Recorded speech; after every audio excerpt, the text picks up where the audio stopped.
মুজিবুর রহমান মঞ্জু, তিনবারের প্রধানমন্ত্রী বেগম খালেদা জিয়া তিনি চিকিৎসার জন্য গত জানুয়ারিতে বিদেশে গিয়েছিলেন এবং আজকে তিনি দেশে ফিরেছেন। সারা দিন ব্যাপী নিশ্চয়ই আপনিও দেখেছেন সেই ঘটনাগুলো। এবং এই যে আসলে বেগম জিয়া বিদেশ গেলেন এবং অন্তর্বর্তী সরকারের সময় তিনি যখন চিকিৎসার কথা বলে বিদেশে গেছেন, সবচাইতে বেশি আসলে আলোচনা কিংবা সমালোচনা যে বিষয়টি নিয়ে হয়েছিল সেটি ছিল অন্তর্বর্তীকালীন সরকারের সময় তার এই বিদেশ যাওয়া, সেটি কোনো না কোনোভাবে আবারও আসলে -2 ফর্মুলা আমাদের সামনে আসতে যাচ্ছে কিনা, সেই সব শঙ্কা, সব ধরনের ভয়, সবকিছুকে পেছনে ফেলে, সব গুঞ্জনকে পেছনে ফেলে আজকে তিনি আবার ফেরত এসছেন। তার মানে কি -2 যেই ফর্মুলা গুঞ্জন আমরা শুনছিলাম সেখান থেকে আমরা বেরিয়ে আসলাম এবং নতুনভাবে নতুন রাজনীতিতে নতুন সমীকরণের পথে হাঁটছি আমরা। ধন্যবাদ তন্নি। এখানে নাজমুল হক প্রধান ভাই, প্রিন্স ভাই আছেন, দর্শক মণ্ডলীকে শুভেচ্ছা। আমাদের রাজনীতিতে এই ধরনের অনেক গুজব গুঞ্জন তো আছেই, অতীতেও নানা ধরনের গুঞ্জন গুজব ছিল। তো সত্যিকার অর্থে যেদিন শুনলাম যে শেখ হাসিনা পালিয়ে গেছে, আমি কিন্তু ওটাকে গুজবই মনে করেছিলাম, কিন্তু দেখা গেল যে এটা একটা সময় সত্যি হয়েছে যে শেখ হাসিনা পালিয়ে গেছে। তো এবারে যখন বেগম খালেদা জিয়ার সম্পর্কে যখন বলা হয়েছিল, শুরুতেই আমার কাছে মনে হয়েছে এটা গুঞ্জন, বা কারণ আমি বিষয়টা জানতাম। কারণ ম্যাডাম যখন অসুস্থ ছিলেন আমরা ওনাকে দেখতে গিয়েছিলাম হসপিটালে, এবং সর্বশেষ যখন তার চিকিৎসার আদ্যপান্ত তাকে নেওয়া হচ্ছে, কোথায় কী নেওয়া হবে, এগুলো কিন্তু অনেকটাই আলোচনা ছিল। কিন্তু ওই যে মানুষ তো আছে নানা ধরনের গুঞ্জন তৈরি করে, বা কিছু কিছু সংবাদ মাধ্যম আছে, ফেসবুকে কিছু আপনার আইডি আছে যারা নানা রকমের গুঞ্জনের জন্ম দেয়। তো এই ধরনের গুঞ্জনগুলো হয় কি, যখনই মানুষ শেষ হয় তখন গুঞ্জনটা দূর হয়, তার আগ পর্যন্ত এটাকে আপনি প্রমাণ করতে পারেন না। নানা ধরনের কথা, নানা ধরনের। আজকে আমাকে একজন বলছিল, দেখেন টেবিল টকে অনেক সময় কথা হয় না, একজন বলছিল যে এত মানুষ ওখানে যাওয়ার দরকার কি ছিল, বেগম জিয়া রাতের বেলা এসে বাসায় পৌঁছলে তো হতো।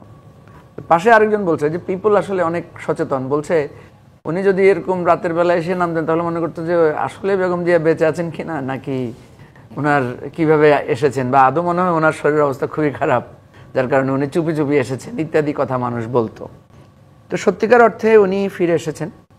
এবং আপনি যদি দেখেন যে একটা মানে সাগর, মহাসাগরের উত্তাল, নানা তরঙ্গমালা, স্থির এবং অস্থির সব ধরনের পরিস্থিতি পার হয়ে কিন্তু আজকে উনি যে জায়গায় এসেছেন, এটা সত্যিকার অর্থে খুব কম মানুষের ভাগ্যেই এই ধরনের পরিস্থিতিটা জোটে। আমরা সাধারণত এগুলো নাটক সিনেমায় দেখি, যে নাটকের হিরো মরতে মরতে বেঁচে যাচ্ছেন এবং শেষ দৃশ্যে দেখা যাচ্ছে সবাই ওনার পদানত হয়েছেন। আজকে আমরা একদম নিজের চোখেই দেখলাম যে বেগম খালেদা জিয়া সেই 1981 সালে তার স্বামীর মৃত্যুর পরে আটপোর একজন মহিলা, একজন একদম মানে অন্তরালে থাকা একজন গৃহিণী, যিনি একটা পার্টির একটা দুর্দিনে এসে দলের হাল ধরেছেন, তারপরে সেখানে আন্দোলন সংগ্রাম করেছেন। 86 নির্বাচনে এক ধরনের আপোষ মীমাংসার বিষয় ছিল, তিনি সেটা প্রত্যাখ্যান করেছেন। সেখান থেকে এসে 88 নির্বাচন বর্জন থেকে শুরু করে 90-এর গণ অভ্যুত্থানের উনি ছিলেন একটা আইকনিক লিডারশিপ। আবার আপনি যদি দেখেন যে 91-এর তত্ত্বাবধায়ক সরকারের পরে যখন বিএনপি ক্ষমতায় আসলো, তখন কিন্তু বেগম খালেদা জিয়ার একটা কথা নিয়ে খুব সমালোচনা হয়েছিল। সেটা হয়েছে যে উনি তত্ত্বাবধায়ক সরকার ব্যবস্থাটাকে বলেছিলেন যে পাগল এবং শিশু ছাড়া কেউ নিরপেক্ষ না। তো সেই সময়টা কিন্তু আমরা ওনার বিরুদ্ধে কিন্তু তত্ত্বাবধায়ক সরকারের দাবিতে আমরা আন্দোলন করেছিলাম। এরপরে আমরা আবার যখন দেখলাম যে 96-তে 98-তে আমরা দেখলাম যে উনি আবার তার আন্দোলনের সেই আপসহীন জায়গায় ফিরে এসেছেন। এবং আমার খুবই স্মৃতি মনে পড়ে যে 98 সালে যখন আমরা সর্বদলীয় ছাত্রকে গঠন করেছিলাম, সে সময়ে তখন উনি 29 মিন্টু রোডের বাসায়, বিরোধী দলীয় নেত্রীর বাসায় উনি ছিলেন। ওখানেই আমরা সব দলের ছাত্ররা মিলে ওনার কাছে গিয়েছিলাম। এবং ওনার তখনকার যে ব্যক্তিত্ব এবং তখনকার ওনার যে উনি আমাদেরকে উৎসাহ দিয়েছিলেন, এবং সেটার মানে পরবর্তী বিজয়টা কিন্তু 2001 সালে নির্বাচনের মধ্য দিয়ে যেটা এসেছে। তো এরপরে আপনি দেখবেন যে তার উপর দিয়ে যে বিপদটা এসেছে 1/11-এর সময়, এবং সেই 1/11-এর সময়ে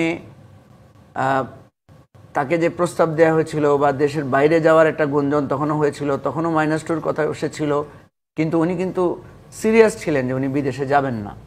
এবং শেখ হাসিনা কিন্তু বিদেশে গিয়েছেন, এবং খালেদা জিয়াও যদি তখন বিদেশে চলে যেতেন, ধারণা করা হয় বা আমরা অনেক সময় ধারণা করি যে তখনই আসলে -2টা কার্যকর হয়ে যেত।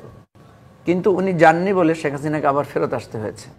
এবং এই যে তার অনড় মনোবল, সেটার জন্য কিন্তু উনি অনেক সাফারও করেছেন। ওনার বাড়ি হারাতে হয়েছে, ওনাকে অপমান অপদস্থ হতে হয়েছে, উনি একজন সন্তান হারিয়েছেন।